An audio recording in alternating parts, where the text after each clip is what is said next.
The new channel.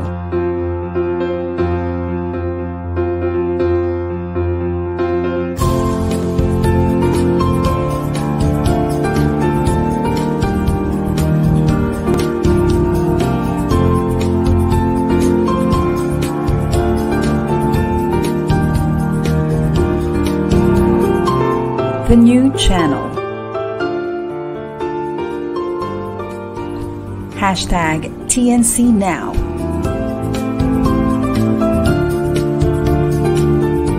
The views, opinions, and insights expressed in the following shows are those of the host, producers, guests, and viewers. They do not necessarily reflect the position of the channel. Viewer discretion is advised. Hello and welcome to the new channel. Our passion transforms a whole community that sees all things new. I'm Alpha Sanford and I'm streaming live from Boston, Massachusetts. Good morning, good evening, mabuhay. Welcome to Once a Teacher, Always a Teacher.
Hi, good morning again. This is Alpha Sanford, and I'm very grateful that you are here with me and my guests on this lovely Saturday morning. For today's guest, we will be talking about developing a pre-K-12 budget with equity in mind. As you all know, for the last few episodes for Season 2, our focus has been on equity, access, diversity, and inclusion. For this particular episode, I'm very interested in talking to one of the Massachusetts superintendents whose real focus is on equity. And she's going to be bringing with us today her knowledge on equitable services and really allocating public funds that are student-centered and with equity in mind. I know a lot of our school leaders, superintendents, directors, especially directors of finance, are really trying to do their best to allocate funds. However, with the increasing gaps when it comes to inequity in the field of education, we as education leaders must know and must have the skills to allocate funds that are equitable to every student. So let me introduce to you our wonderful guest for this morning. We have Dr. Susan Kustka, who is the current superintendent of the Holliston Public Schools here in Massachusetts. She has worked in the education field for 25 years, most recently as the assistant superintendent for administration and personnel at Weymouth Public Schools from 2013 to 2019. She began her career in Scituate as a middle school special educator in 1994, before spending 10 years as an elementary teacher in Plymouth. She then transitioned to an administrative role in Hanover Public Schools in 2009. She holds a Master of Education degree in Moderate Special Needs from Boston College. In 2017, she earned her doctorate in education from Northeastern University. And then since 2020, she has been the superintendent of the Holliston Public Schools here in Massachusetts. So we're going to bring her in right now. And I want you to take down notes and listen to her as we gain knowledge in developing a pre-K to 12 public school budget with equity in mind. Dr. Susan, want to come in? How are you, Susan? Good morning, Alpha. Good morning, Susan. How are you doing today? I'm great. How are you? Good to see you. Same here. Good seeing you. So I am very curious, Susan, with your work on public ed, how have you been since becoming the superintendent of Holliston, and also for leading Holliston during the pandemic? How was it for you?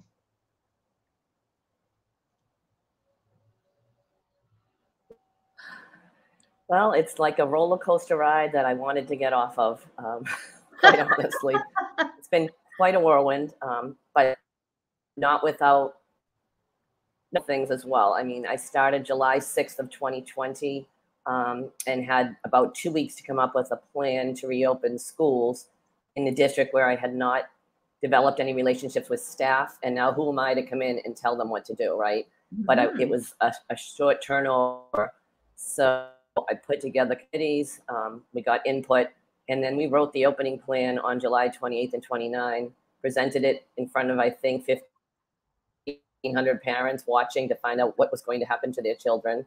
So I wouldn't necessarily wish all of that drama on a new superintendent, but it certainly made me even more resilient, and I'm proud of the work that we've done within a pandemic environment. I can just imagine, Susan. I think it takes a very strong leader, a very strong superintendent, especially a new superintendent, to be leading a district, especially during the pandemic. So kudos to you and the rest of your team in making it through the pandemic. Thank you. You're welcome. So our topic for today is all about equitable school budgeting. But before we go into that direction, I'm curious, how would you define educational equity?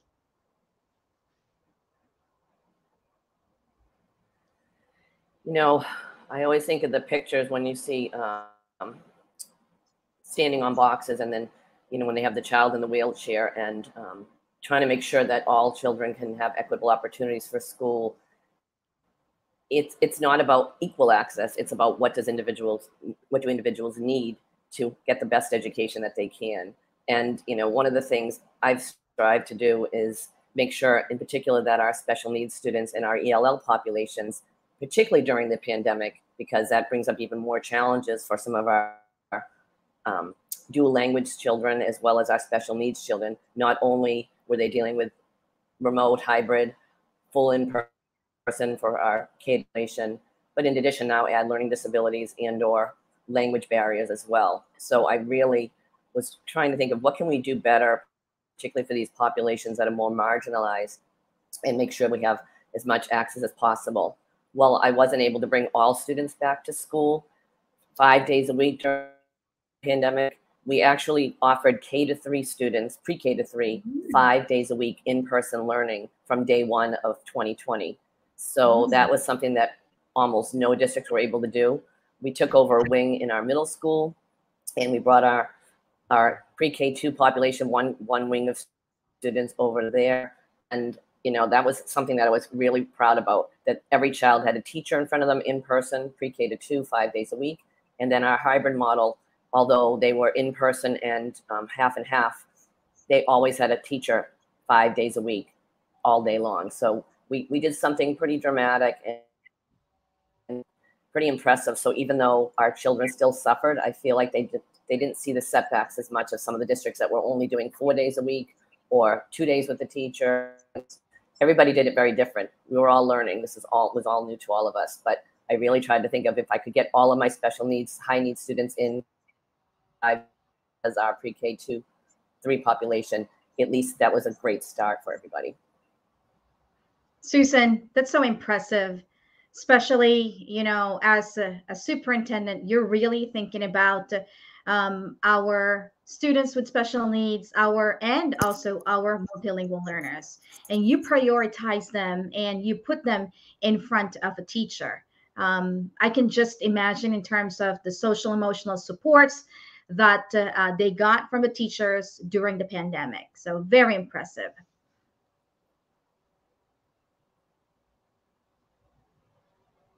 Thank you. Yes, I'm proud of the team and all the work that they did to make that happen because, you know, again, walking into the district, not knowing anything really about the district because we're in the middle of the pandemic. And that was quite a risk that we took by trying to offer that and maintain that throughout the year. It required extra staff, and we did add additional professionals able to support so that we would have one class was divided into 2 classrooms with 2 adults. So, you know, it certainly didn't come without challenges, but I'm proud that it worked.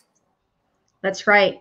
I think with your background in special needs and also being and your experiences in a diverse culture and in a diverse community, it has really lent you the lens of all means all, and really including everybody, all of our students, in order to move a school district in as equitable as possible in all aspects of their education, right?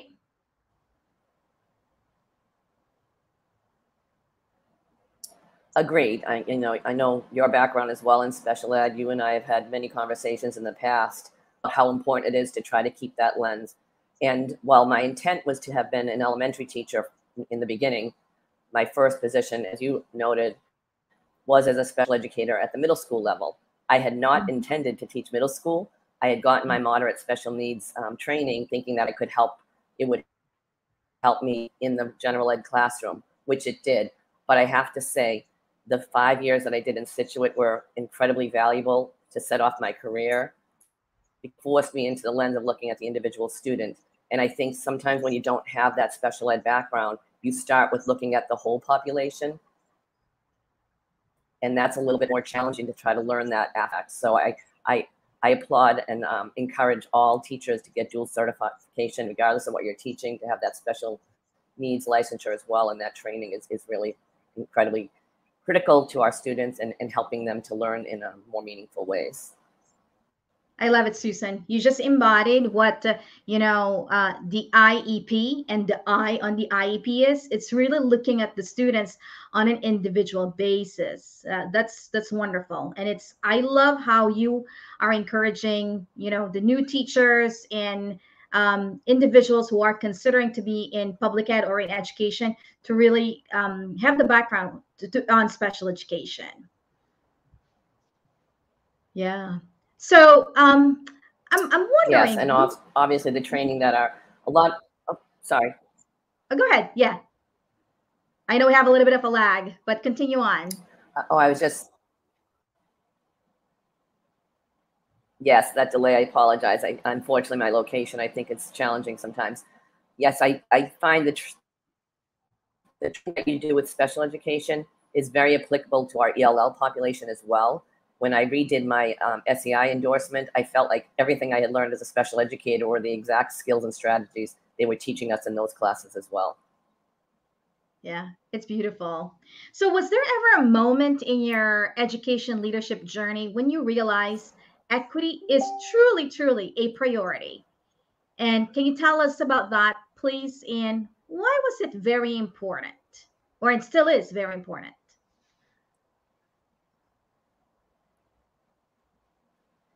I think I always knew to some extent, but the more I became educated, I feel like every time I took another class as part of my various degrees and learned from other educators, it's a lifelong journey of growth, and that's what I always want to do. I certainly still have a lot of learning to do.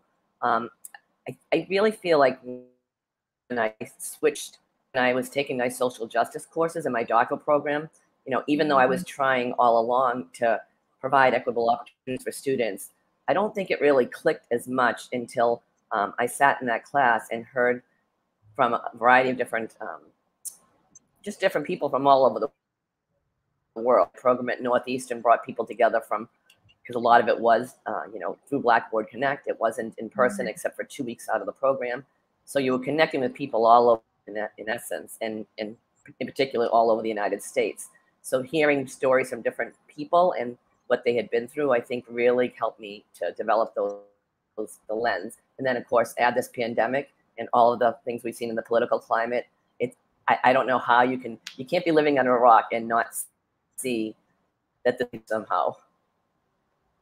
Yeah, that's totally right, Susan. So in all your years as an education leader here in Massachusetts, and I know you've worked in many areas such as curriculum, instruction, we mentioned about special education and budget. How important is it for us to really talk about equitable allocation of public funds?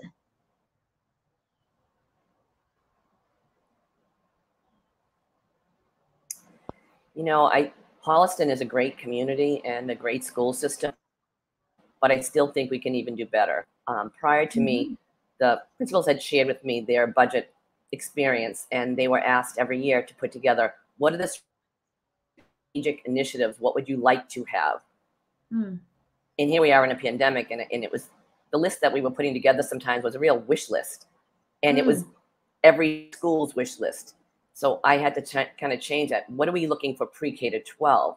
It can't be school by school pitting against one another, because we have to prioritize and align our curriculum and align our programs pre-K-12. So I wanted to kind of break out of those silos and say, let's go back and think from the ground up. What do we need in the early literacy and numeracy development all the way up? Because I do think people focus a lot on high schools and where students end up, because that's where you see the fruits of your efforts, right? You can see that they've grown and learned and how they're ending up and how they're leaving the district.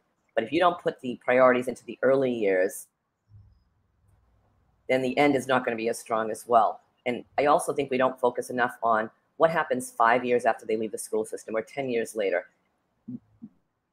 What is the measure of success used to say our students succeed?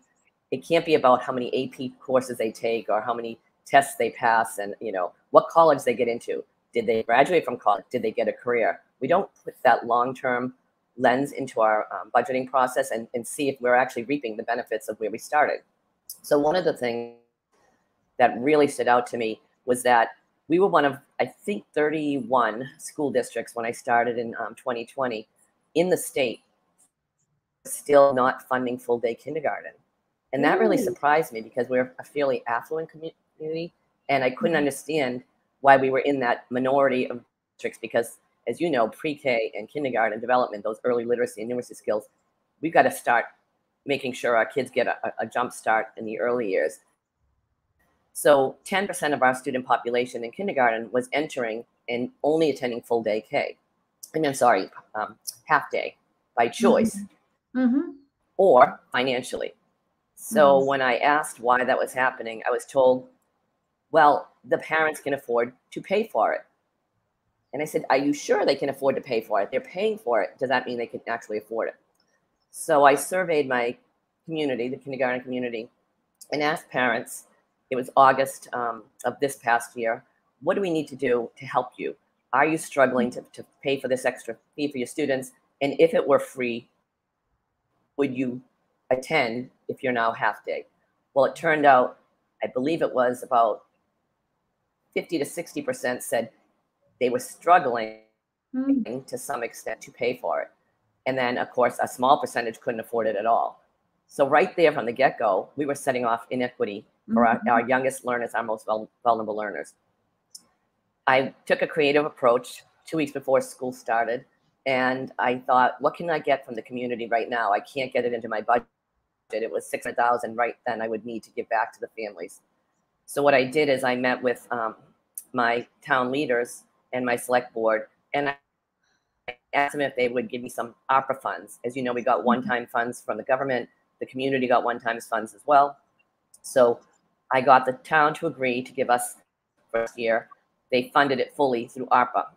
Next year, we're funding it 25% from my budget with my ESSER fund, 75% with ARPA funds. The following year, we'll use 50, and then we run out of those funds. So the town has 3 more years to figure out how they're going to get this into the budget, but we're making it a priority and I went to the community. And I'm so glad we did it, because now every child, we didn't have that 10% of students in half-day K. They all had full-day kindergarten this year, as they should have had all along. But that was me looking at how can we prioritize our younger learners so that our high school learners will be more income as well. Sorry, 12 years later. Yeah. Wow, Susan, that's really beautiful. Like, from a leadership perspective, you recognize there was some sort of an issue, but then at that time, because you were new, you were trying to validate whether there was an issue when it comes to equity, and there was. So what I heard from you is that you put out the survey to the community, you got the survey, you listened to the data that you got from the survey, and as the superintendent, you were able to come up with creative solutions that is going to benefit everyone, every student at the Holliston community. That's amazing.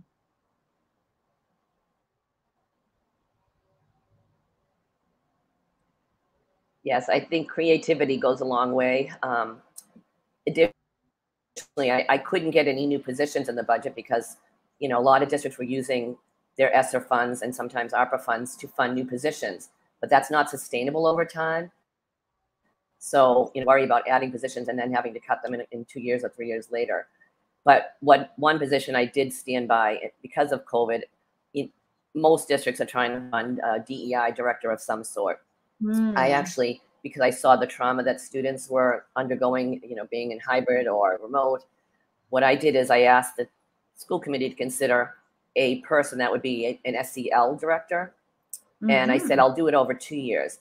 First year, if you give me half-time person, and then in year 2, we combine it and make it a full-time director of SEL and equity. Because I felt like I could really sell the learning because of COVID and the setbacks we had, and then I would get my equity piece in. Well, because they realized the need, they did. That was the one new position we added this past year, and I have a phenomenal director of SEL and equity. He's a Latino man, and he also has a licensed social worker background. He's got the absolute blend that I feel our students need to help develop interventions, and he's done a phenomenal job. So that was the only new position during COVID I was able to add, but it's also to help us move on that journey to equity over time. Great.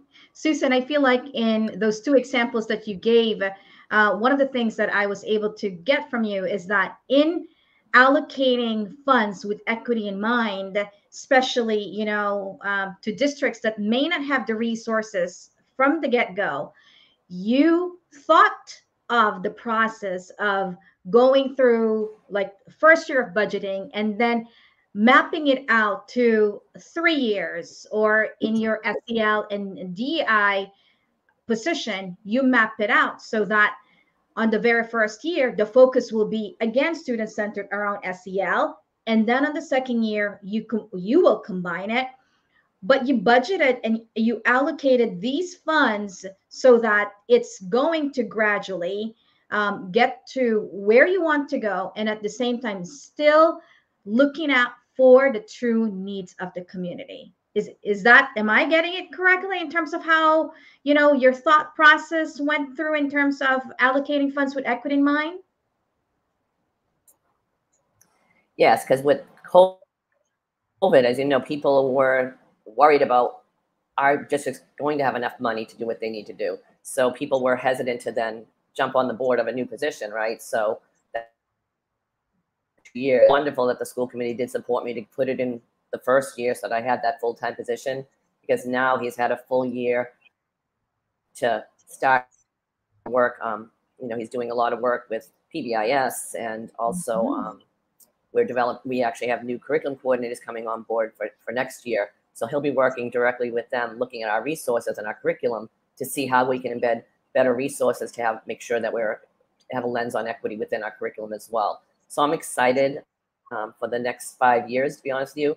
We just developed a 5-year strategic plan.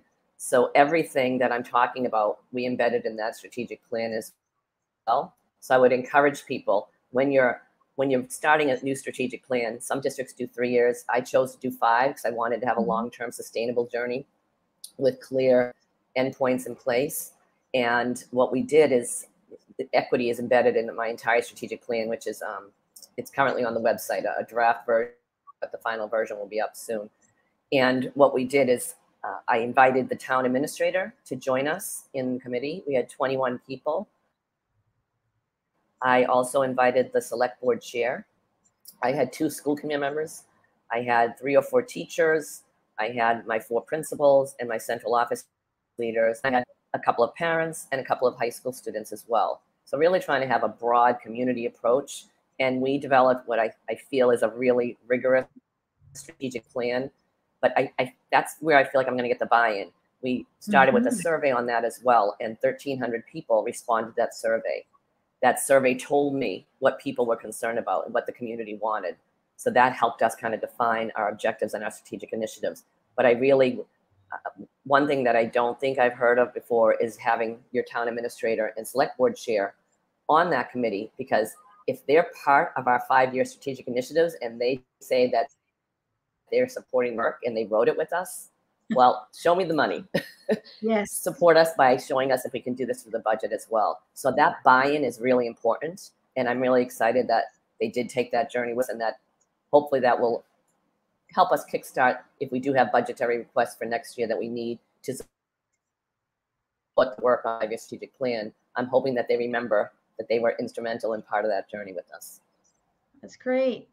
Susan, I've heard at least 2 times from you the power of survey, and also not just conducting a survey, but really analyzing and listening and using the results of the survey to inform your practices.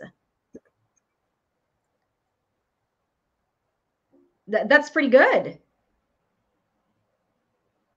Yes. I think, yeah. Survey burnout, as you know, is also problematic. Right. But I feel like so you do have to be careful about not over surveying. And sorry, yeah, go ahead. Go ahead. I know. We have a little bit of a lag, but go ahead. Survey burnout. You were right there. I was just saying that, we surveyed parents a lot in COVID when we were trying to do our reopening plan. And obviously then I added these equity lenses and trying to get people to get the money back for funding full day K, and then also a strategic plan. So I'm also mindful of not trying to add too many surveys, because you want to make sure that the feedback you're getting, if people don't respond, you're not really sure if you're getting a broad community introspective there. So I'm mindful of that as well. But I will say, when I did send out these types of surveys, I didn't send them once. I sent them 2 or 3 times, and a reminder, the night before it was closed, things like that, as people do forget and put it aside. But when you send it 2 or 3 times, they might have been annoyed by me, but I got a lot more responses that way as well. Oh, for sure. Now, Susan, when it comes to the survey results, did you also have like a town hall meeting to discuss the results of it? How did you involve the parents, especially in creating a strategic plan with equity in mind? So most of that work was done with our committee of 21 people. And I did hire a vendor to facilitate that process, because I wanted to be embedded in the process myself. I did not want to be the facilitator in e-work. I didn't want it to be my mission and vision. I wanted it really to be the community's mission and vision. So the facilitator was great, but then they helped us really dig down into the data, and we had small groups really hash out, what things were showing in the common themes that were coming up. So we did that more in small groups, But in general, I did share out, graphs of the survey data. Anytime I do a big survey, I at least share out what the graphs are showing and the areas of the percentages and things like that. But the comments, sometimes you do have to be careful because they sometimes give away information that is personal related, and I also don't want to have names out there. So we were very careful about protecting any confidential information that came about from the surveys as well. That's great. Any tips that you can give to principals and maybe other superintendents in budgeting school funds with equity in mind?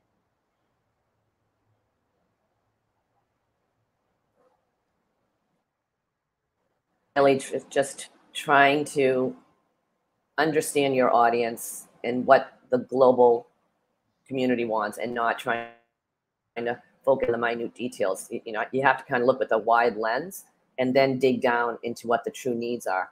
I do think sometimes we have a need in one building, but then when we look at all four, I happen to have 4 buildings. When you look at from a district lens, what are the needs of the entire district? So sometimes the need in one thing actually may not move the needle that you're trying to create for that alignment pre-K-12. And then it's maybe talking about, let's put that into year 2. So, as I talked about earlier, you mentioned, I try to think of what's our multi-year process for budgeting as well. When I look at the 5-year strategic plan, we're trying to develop a 5-year budget process as well. So you can't really predict 5 years out what the needs are, but you can guesstimate and then kind of backwards plan to get there, and knowing that's going to change along the way depending on where your initiatives go. But similarly, professional development is really key. And again, I'm also trying to align, because of the work that we're doing with equity and cultural proficiency, I'm trying to also align the PD over a 5-year process. So we're really trying to get very strategic about having a well-laid PD plan for next year that aligns with all the work that we're trying to do as a district as well. And that doesn't necessarily have to equate to money. A lot of that PD will be done in-house, and we will bring in some people for some of it. But districts do not have the money to fund PD outside sometimes, and sometimes it's very expensive. And I think some of our people can do better in-house and teaching their peers. So I really love the train-the-train model, having some of our staff get training and then they bring it back and share out to our district. So that's a lot of the work that we'll be doing next year to help align with our initiatives. Oh, Susan, you're just brilliant in thinking forward and also in thinking with equity in mind. You think it all. So in my mind, right, what happens to education leaders whose creative thinking or creativity doesn't come naturally to them? What do you think should they do in order for them to really have the pulse and understanding of the true need of the school district? What would they need to do? I encourage people to reach out to their peers. I don't think we should be living in silos. We should be not afraid to ask for help when we need it. I think that also is a sign of a good lead. Being vulnerable, acknowledging you can't know everything. You can't be perfect. It's a process and it's a growth opportunity. I'm always trying to learn and do. I'm certainly not where I want to be. I always want to improve, and I want my leaders to improve as well. So I always say, every time I interview a teacher, and this we've had a lot of new hires come in, every time I interview a new teacher or an administrator, I always say, don't be afraid to ask for help.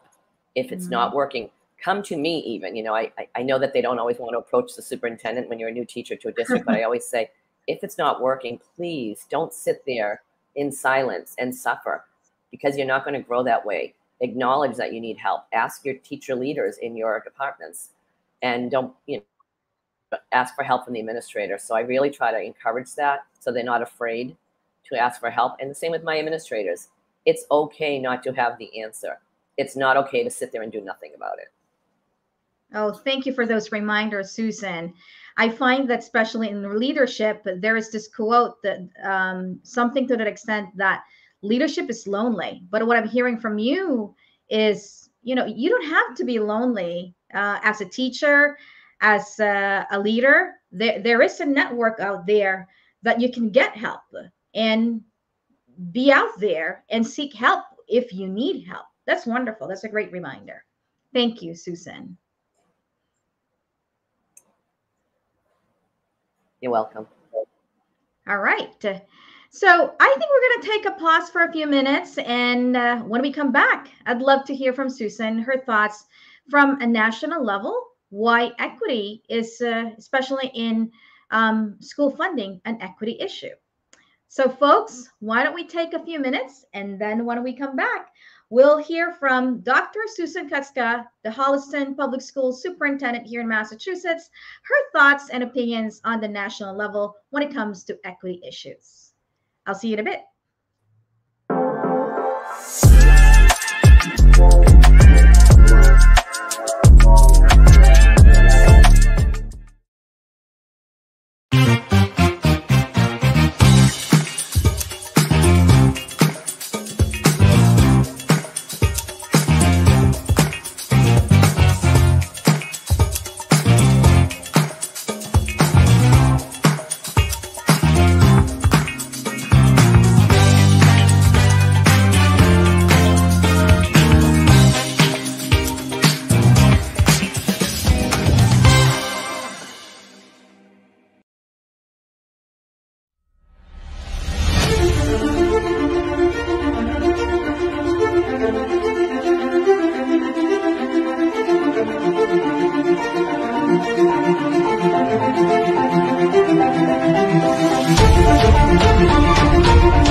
TNC's live stream platform of online shows for people on the go.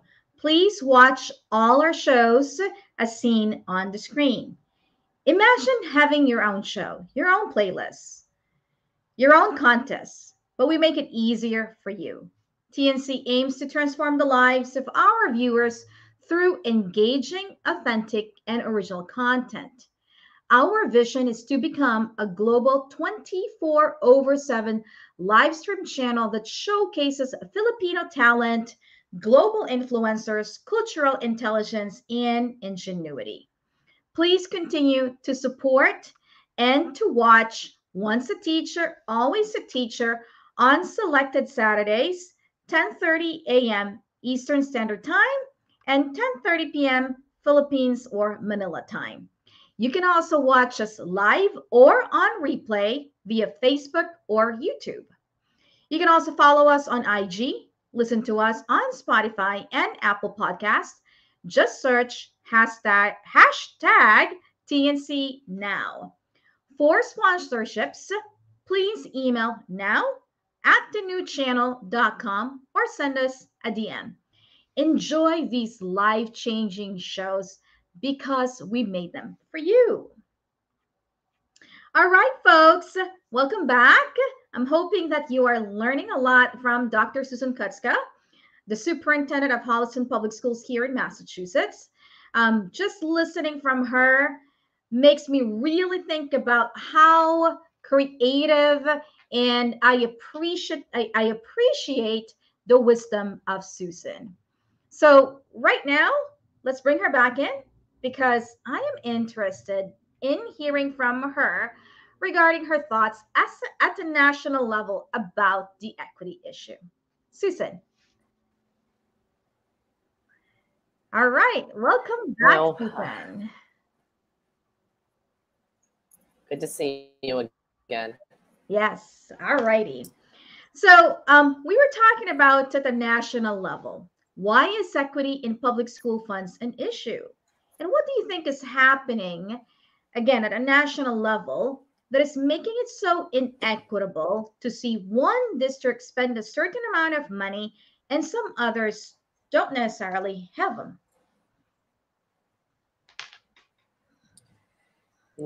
Unfortunately, our country is the most divided certainly in my lifetime that I've seen it. And I do worry about what that brings to our students for the future and how we do better for kids.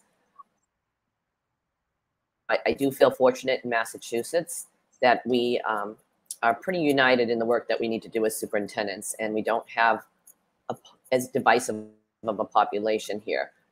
I do worry about not just countries, but other communities and states within our United States that are not getting funding for these things. And also, as we try to embed equity in the work we're doing, as I mentioned from a curricular lens earlier, we're trying to find resources that are representative of all students, whether special needs, of all different cultures, LGBTQ, so many populations that we need to consider and make sure that our resources are reflective of the students that we have in front of us, because that's the world that we live in. And I worry about the communities that are trying to say what we can't buy books that represent, for example, LGBTQ population. These are the children in front of us. We're not trying to indoctrinate, we're trying to show them that this is a world that needs to embrace and support. So, it is very divisive right now. And I do worry that, that this divisiveness could come to Massachusetts as well. But I feel at least at the local and state level, we are getting a lot of the support that we need to do the work that we need to do in Massachusetts. At my conference that I attended this week, the Mass Superintendent's Conference, we talked about the equity work that we're doing as superintendent and how we can move that work, not in that and isolated. We're doing that work together. I do feel that outside of Massachusetts, you see real pockets of inequity where, politics and belief systems are tearing apart communities, are tearing apart schools. And I wish I had advice to give to those superintendents who don't get the support that I'm getting. My community and my school committee are very supportive of the work that we're doing, and they want to, fund it, and they also want to support us publicly with that work. That could change. I hope it. The districts that aren't getting that, and the states and communities, I do worry about how do we move a nation forward when we have these pockets of unrest and the divisiveness there. I certainly don't have the words of wisdom that I wish I had. Right now I can only focus, unfortunately or fortunately, I have to focus on the work that I can control within my community and the work that I can support. Mm-hmm. And I think sometimes that's enough, focusing on the work that we can control and starting from where we are. And maybe by people seeing the work that we are doing, even though we are sometimes a lone soldier in this work, but as we continue to expand the work, then, I think we're doing the work. And at least we are moving forward in the direction that we want to see the entire nation and the entire world, so that we will have a more equitable and more inclusive schools. So aside from Holliston, I'm curious, Susan, is there a model for a district that we can replicate when it comes to equitable funding? And also, what are some of the ingredients to a successful pre-K-12 budgeting, aside from some of the things that we've learned already from you, with an equity lens?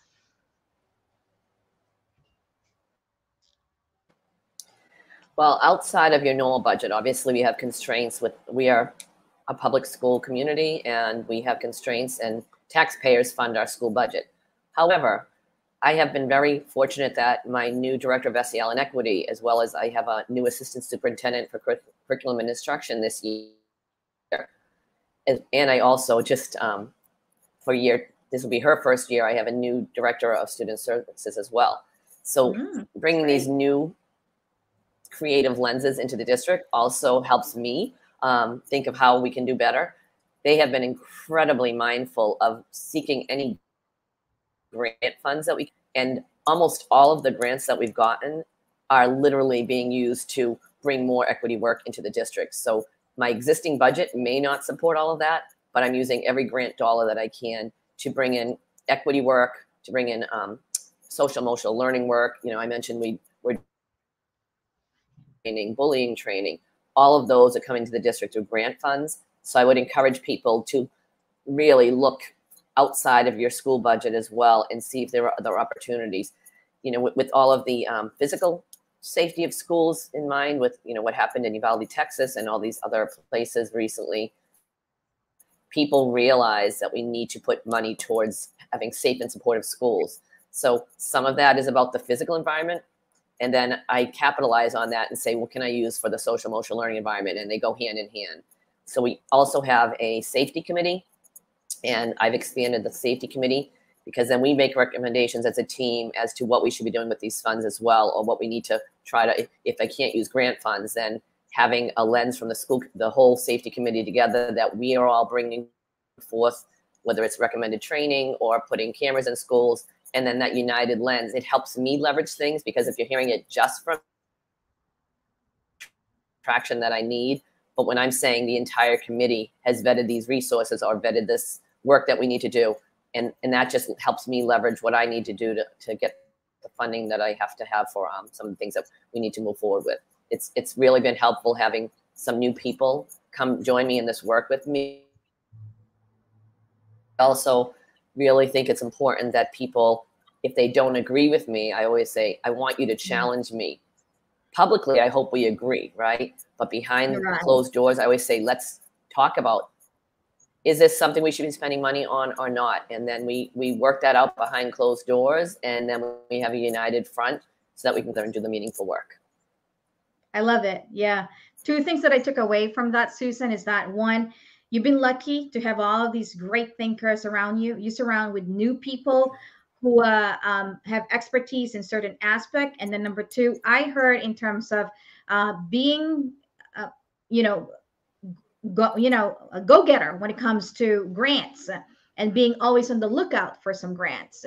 So I think those are two great ingredients in order to really have a pre-K-12 budgeting through equity lens, especially if you are new in the district, and especially if you don't have local budget resources that you can play around with.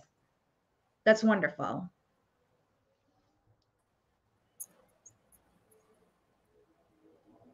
Exactly. Yeah. Yep. So let's get to the educator point of view. We went from the national and let the district, and let's get down to the educator point of view. I'm curious, Susan, how does every educator begin to understand the solutions to equitable school budget? I am asking this because there may be some cases when teachers may not understand why and how some programs or some classrooms may have this and may have that, but how do they start to advocate or start thinking when it comes to equitable school funding or school resource and things like that? What can they do? Yeah, I think it's hard when you're, having been a teacher for 15 years myself, it's hard when you're in the classroom, you're seeing what's happening pre-K to 12. And even at the building level, as a principal, you're looking at the lens of what your teachers need and advocating for your staff. But my lens is pre-K to 12. What do we all need to do this work? And sometimes that comes with people disagreeing with what I think we need. And that's, it's important to really vet the decisions that we're making related to the budget, making sure that, I may not always do it well, but I try to explain why we choose to do one thing and not another. And we have to be fair and reasonable. We can't just give all up. We want to make sure it's spread in a reasonable way so that all students are getting equal access to education. That being said, sometimes it means saying no one year. And as I mentioned earlier, maybe next year we can get that other thing because something else is more of a need right now. I also think it's important, though, if a teacher, for example, asks for a specific resource, do I want to have that in one classroom? If it's a great resource, then we should be looking at a broader lens. Does the whole grade level need it or does the whole school need it? Those are the things that I try to really focus on, whether it's with curricular resources or technology, because that also can become a have or have not. Sometimes parent groups want to help support us in buying technology or different things. But then it does become, if I have a teacher who's very, has strong advocacy skills, those students get certain things and now other students are not getting them. So if there are resources that we are data driven and we have determined that these are some things that students need, then it's important that I make sure that we all get them, not just one classroom, right? So that's kind of the thinking I try to go with. If we keep going into these silos and become a district of schools, that's not the direction we need to go. I need to make sure that we're all like-minded and we are a school district that's all trying to move in the same direction.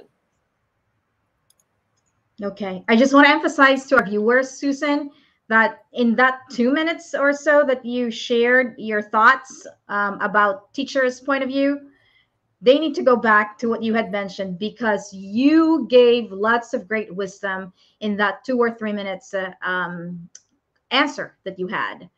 I was also taking down notes, like in my mind, it's really important for us to share to teachers the reason why are we doing this? And not only that, we may have the reason, but we also need to back it up with data from, say, surveys or some of the information that we have, and be reasonable.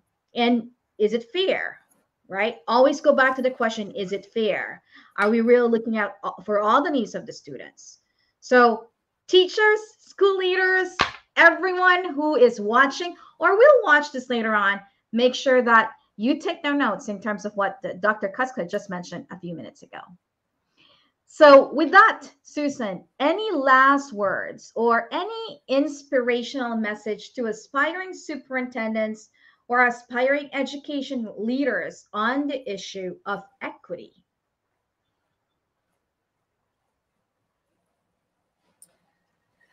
I just think that you really need to keep an open mind and always know that we can all learn from one another. I mentioned earlier, I don't have all the answers. I'm continually trying to grow from my colleagues. I'm not the expert on everything, but if I have questions, I seek out my colleagues. I seek out my own administrators, I seek out my teachers and ask those questions. And listening, you know, I've always been more of a talker than a listener. And I really have tried to focus on, well, at the end of the day, I still might have to make a difficult decision related to trying to make sure we do have equitable opportunities for students. But listening to people's concerns and hearing those before I make those decisions, and then making sure that, you know, the justification and the explanation and the reason as to why we're going the direction we do is very important. You know, you mentioned that already. People need to see, even if they don't agree with everything that we're doing, that it really goes back to what is in the best interest of students. And, you know, you mentioned the data. We look at our assessment data as well, making sure that what is the story that it's telling us? If we're seeing that our special needs students or our English language learners are not achieving in the same percentages as our general population, the data is usually pretty black and white, and that helps you leverage what you need to do when you're trying to take this work seriously and move a district forward. Oh, beautiful. Wonderful. Thank you, Susan, for those words of wisdom that you just shared. And thank you for spending your morning with us this morning. And for all of our viewers, thank you for being with us this morning. I hope that you were able to take down notes and really learn from Dr. Susan Kustka when it comes to developing public school funds pre-K to 12 with equity in mind. Susan, if people have any further questions or would like to know more in terms of your work on equity, and also in terms of, you know, your advice on public school funding and equitable allocation of funds, where can folks get in touch with you, or where can they find you? So they can certainly reach out to me through Holliston Public Schools. My email address is on the website, and I'd be happy to contact them there. My home email is Sue, S-U-E, Kustka, K-U-S-T-K-A, @gmail.com. So you can reach me there directly as well. I don't have a strong social media presence, and I'd say just because COVID has really made me focus on what I have to do as a superintendent. But, you know, I do have a LinkedIn account, and I do have a Twitter account, so you can always reach me in those avenues as well. Great. Awesome. We're putting right here how people can get in touch with you, because I believe a lot of would-be education leaders and even educators out there who are thinking of equity, they may be able to, you know, gain more wisdom from you. And if they have any questions, they can always follow you on LinkedIn or directly email you for any questions that they may have. Certainly. And, you know, I hope I can learn from them as well. They might bring some ideas to me. I can always learn from others as well. Great. Susan, thank you very much. I appreciate your time. And I wish you good luck in your education journey. I'm sure you will be touching a lot of lives and a lot of students' lives in Holliston. And I'm sure, you know, you won't stop over there. You're going to keep on looking out for everyone within your control, especially with your passion and your heart focus on equity and diversity and access. So thank you, Susan. Thank you, Alpha. Thank you for having me here today. All right. Bye, Susan. Have a good summer and enjoy your time over at the beach. You too. Thank you. And to all our viewers, thank you very much. To all the school leaders, educators out there, continue to enjoy the summer, and remember to take care of yourselves. Until next time, have a wonderful day, everybody. Bye for now.